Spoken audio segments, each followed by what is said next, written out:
পৌঁছে আমি ব্রেকফাস্টে দেখলাম লুচি আর তরকারি, আলুর দম, ডাল ফাল আগে এরকম থাকতো এতটা।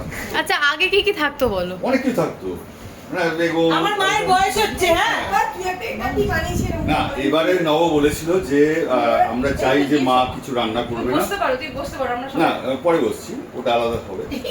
তো ও বলেছিল যে আমরা একটা কোনো রেস্টুরেন্টে যাব, সেখানে হবে, তখন তোমরা আসতে পারতে না, তাই থ্যাঙ্কস জানো আমাকে।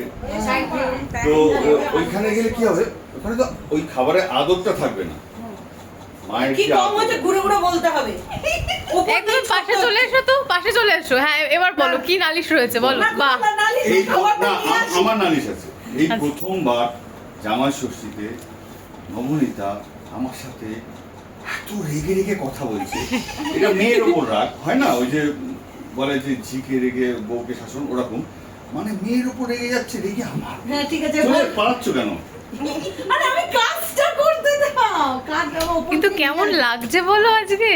আরে এই যে মেয়ে চলে এসেছে। মেয়ে এখন এই যে বলছি একটা কথা বলো তো, বাবা মার মধ্যে ঝগড়া কে করে বেশি? আমি আনছি মা। এই যে বাবা মার মধ্যে ঝগড়া কে করে? মা এত চেঁচায় তো আমরা কনফিউজ হয়ে থাকি, আমরা কনফিউজ হয়ে থাকি, চেঁচাচ্ছে কেন, কেন মানে কি কিছু একটা কি কারণে? সব থেকে উইয়ার্ড কোন কারণে বুঝতে পারো না? কারণই তো জানি না। আমরা জানি না আমরা। ও অলওয়েজ ফরে, বাট অফ ক্যামেরা ও আমার এগেইনস্টে থাকে কিছু কিছু সময়। আচ্ছা কোন কোন বিষয়ে মূলত মানে ঝগড়া শুরু হয় তুমি কি দেখেছো? ঝগড়া হয় না তো, হয় না তো, মাই চেঁচায় ঝগড়া। খড়া চিচা এটা পড়ে গেল, মানে পুরো ওয়ান সাইডেড, তাই তো? হ্যাঁ, আর রাধাটা খুব সিরিয়াস তো। আমরা দুজনের থেকে তাকাই। সিরিয়াস বউ কিন্তু অ্যাকচুয়ালি সিরিয়াস আমি serious না। অতটা সিরিয়াস নয়, বউ কিন্তু আমরা খুব দুজন লিবারাল। আমরা ভাবি কি হলো, কি হলো, কেন হলো, চিচিয়ে যাচ্ছে, বুবু চুপ, আমি চুয়ার হচ্ছে কি হচ্ছে। তুই চুপ না। হ্যাঁ না, যখন বউর সাথে ঝগড়া, যখন আমার সাথে ঝগড়া আমি চুপ থাকি। আচ্ছা আজকে একটু ওখানে মেনুটা দেখে নাও এবং বলো তোমার প্রিয় খাবার কোনটা রয়েছে। দেখো আমার তো চিংড়ি আর মাটন প্রিয়, সেটা আমার শাশুড়ি জানে, কিন্তু এটা দিতে হয় বলে মাছের মাথা দিয়েছি, এটা আমার মেয়ের প্রিয়। মাছের মাথা মেয়ের প্রিয়, আমার না। আর মাছের মাথাটা তোমার বউ করছিল দেখেছি। No comments. আচ্ছা এটা কি স্পেশাল কিছু একটা করার কথা ছিল? হ্যাঁ বলছিল যে সারপ্রাইজ দেব এটা। কি একটা তোমার কে বলেছিল?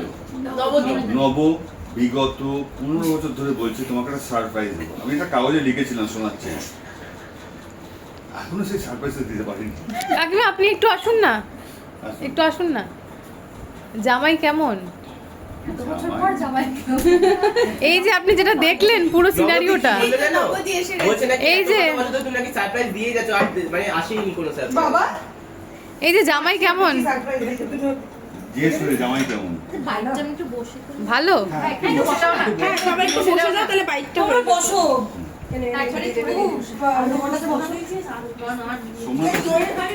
এই সোমনাথ কোথায়? বাবা আসছে, বাবা নিয়ে আসছে। বাবা সোমনাথকে নিয়ে আসছে। রনি ক্যামেরাটা তো একটু ছবি তুলে দিন। পম্পা দাদাকে ডাক। সোমনাথ কোথায়? দেখেছি তাদের এনে দাও খাবার একটু ছবি তুলে দেন আমাকে। মোবাইলটা একটু ছাড়লাম।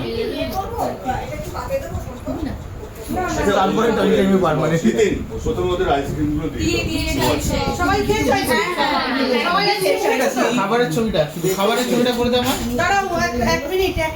এটা এই কি করে হবে? আরে রেকর্ডিং তো মেমোরি সাইজ। হ্যাঁ দিদি এর মধ্যে সবটা খাবে?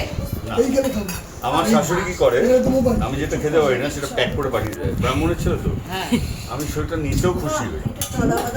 সাদা বাদা অভ্যাস। ওদিকে তাকি বল, ওদিকে তাকি বল। একদম ছড়াবাড়া ওকে। আচ্ছা চিট ডে তো একদিন থাকেই, তো আজকে না হয় চিট ডেই হোক পুরোটাই। চিট ডে হলো পেটে জায়গা থাকে না, এত বছর ধরে না না খেয়ে ভুল মা, সরে ডাকলাম কি? আর লাগবে না। নবর ডাকনাম শম্পা, মানে বাড়িতে, এই বাড়িতে রনিদা বলে ডাকো। না, কি বলে এই থ্যাংক আমি তো নব বলে ডাকি, আর আমি পম্পাকে পম্পা বলি। পম্পা কই আসো। এই কম করিনি, পম্পা আমার মানে খুব গায়ে মাখে, মানে আমি যা বলবো পম্পা গায়ে মাখবে। আচ্ছা এই গায়ে মাখাটা তো ভালো, আমি এনজয় করি, আমার এনজয় করি, এটা লাভ লোকসান নেই, কিন্তু আমি এনজয় করি। আচ্ছা একজন লিখে পাঠিয়েছে, ও কাকিমা লুচি কই? ফোন এনেছো? লুচি তো লুচি সকাল হয়ে গেছে।